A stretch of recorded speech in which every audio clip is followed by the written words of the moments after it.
Regret is an awful thing, y'all. And if you are considering buying a new construction home in the Lone Star State, before you make that big decision, there are some crucial questions you need to ask to ensure you're making the right choice. Stay tuned as I dive into the questions you should be asking before buying a new construction home in Texas, so you don't end up in tears, because I'm going to explain some things that might shock you. Amanda Rivard, local McKinney, Texas Realtor, and I also really want to preface this all by saying whatever a builder's representative tells you verbally is not as important as what is in that contract that you sign. That being said, please make sure you have an understanding of new construction contracts, or that your realtor does, because whatever you sign is the only thing that matters. Question 1, what is the reputation of the builder? Believe me when I tell you that not all builders are created equal. I've been doing this for over 20 years, and I've helped my clients buy a lot of new construction homes during that time. And what I have found is that there are some builders that are great,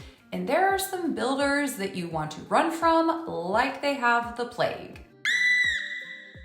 Just because the model home looks beautiful and just because the builder wants to talk about how great they are, you need to dig deeper. The builder's reputation and experience is super important. You want to ensure that you end up with a great finished product, so before you go out and look at new construction, you really want to look for reviews and testimonials online for each builder. So you want to look for things like, what is the finish quality of the construction? Does this builder seem to honor their home warranty? You'd be surprised with some of the builders, especially here locally, that do not honor their home warranties, or they try to get out of doing the work. You're basically looking for red flags when you're doing this research.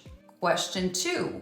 What are the HOA fees and what restrictions would you have? All major plan developments are going to have an HOA fee, so you want to know ahead of time what that fee is going to be. FYI, your HOA fees are completely separate from your mortgage payment. What is more important though is what restrictions does this specific HOA have for you as a homeowner. There are some developments here locally that are absolutely crazy, and I mean, you cannot put out a flower pot that's a different color than what they have dictated, or you are going to end up with fines on top of fines. If you didn't know, an HOA can 100% foreclose on you as a homeowner if you are racking up fines left and right and not paying them, or you're not paying your dues.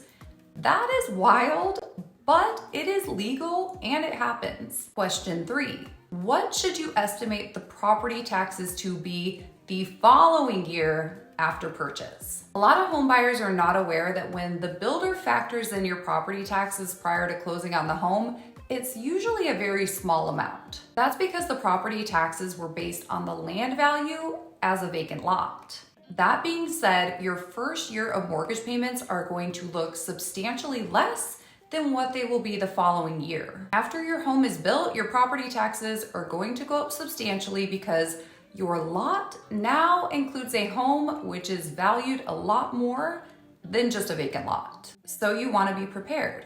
If you are purchasing a new construction home and the mortgage payment is already at the very top of what you can afford, you don't want to end up with a home that is completely unaffordable for you the next year, because the property taxes and in turn your mortgage payment will go up. Question 4, what's being built around the new construction development? A lot of times when you're purchasing new construction, especially here in the DFW area, because we have run out of land to build, you are going to be buying in areas that are really kind of on the outskirts and what used to be farmland. I've seen builders offer lot premiums for homes that back up to a green space, that have a beautiful view and no neighbors behind you, which seems great in theory. But the problem with that is if you do your research and you check the city and the county to see what planned developments could potentially be going into those vacant green spaces behind your home, you might be shocked to find out that it could be zoned for commercial buildings and things like that that are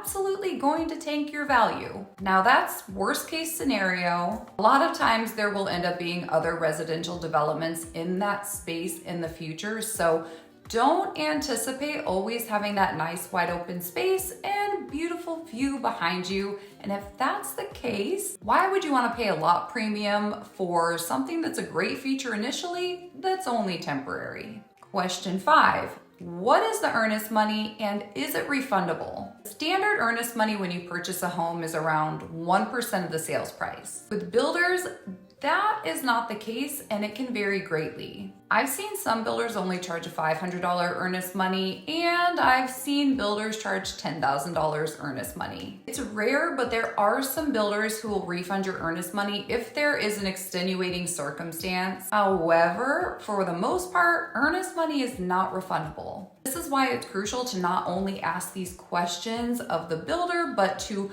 please read the contract before you sign anything, because they can tell you something completely different than what is in the contract. And unfortunately, if a dispute or a lawsuit were to happen, whatever they tell you verbally is not going to hold up in court. All that's going to hold up in court is what was in the contract and what both parties signed and agreed to. Question 6. What are the builder incentives? Oh, this part is the part that everyone loves, because right now, especially before the market gets really crazy this spring and summer, you can get some pretty good incentives with new construction. A lot of what I'm seeing right now is the builder paying to lower your interest rate substantially or contributing to your closing costs. It's definitely a great perk of new construction, but it does come with a little caveat, which is typically that you do have to use the builder's lender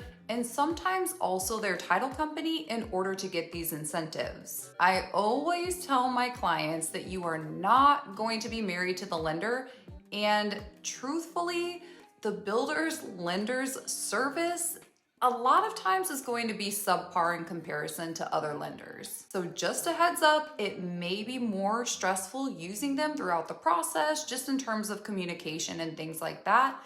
But in the end, you are saving a lot of money going that route. And after closing, you really don't have to be in contact with your lender that often. So on this one, I say go for it. Question 7, are third-party inspections allowed?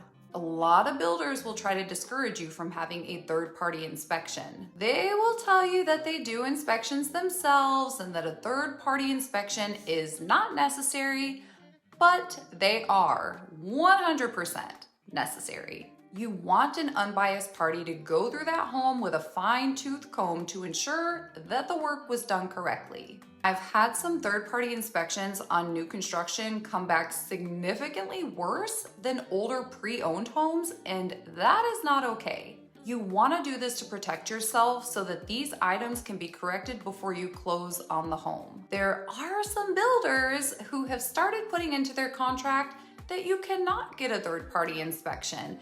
And if you are about to deal with one of these builders, just turn and run away. Just do it. Trust me on this. Question 8, what are the standard features? When you go out and you look at new construction, you're going to be touring the model home. The model home is going to be decked out and absolutely gorgeous. That's how they get you. It gives you that wow factor, and a lot of times as soon as people see it, they are ready to sign on the dotted line. It really depends on the builder, but most of the time, what you see in the model is not going to be how your home is built. In a model, they use the highest level of options and materials, and a lot of times the model's features are going to be upgrades that you have to pay for. What you really want to be asking is, what is included in the base price? You want to get an idea of exactly what finish out they're going to build for that price point and what things you would have to pay for in addition if you wanted to upgrade them to look like the model. Congratulations! You are now equipped with the essential questions to ask before buying a new construction home in Texas. Remember, thorough research and careful consideration are key to finding your dream home in the Lone Star State and to avoiding major regret. If you found this guide helpful, don't forget to like, share, and subscribe for more valuable tips on real estate and home buying. Thanks for watching. Y'all take care.